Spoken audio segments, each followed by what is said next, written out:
ਵੱਡਾ ਕੋਈ ਨਹੀਂ ਜੱਗ ਤੇ ਕੋਈ ਨਹੀਂ ਹੋਰ ਪਖੰਡਾ ਗੁਰੂ ਗ੍ਰੰਥ ਜੀ ਤੋਂ ਵੱਡਾ ਕੋਈ ਨਹੀਂ ਜੱਗ ਤੇ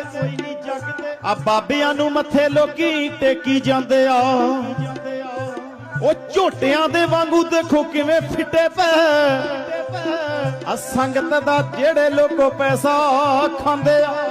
ਸੱਚ ਹੈ ਆ ਬੀਬੀਆਂ ਨੇ ਬਾਬੇ ਨੂੰ ਮਸ਼ਹੂਰ ਕਰਤਾ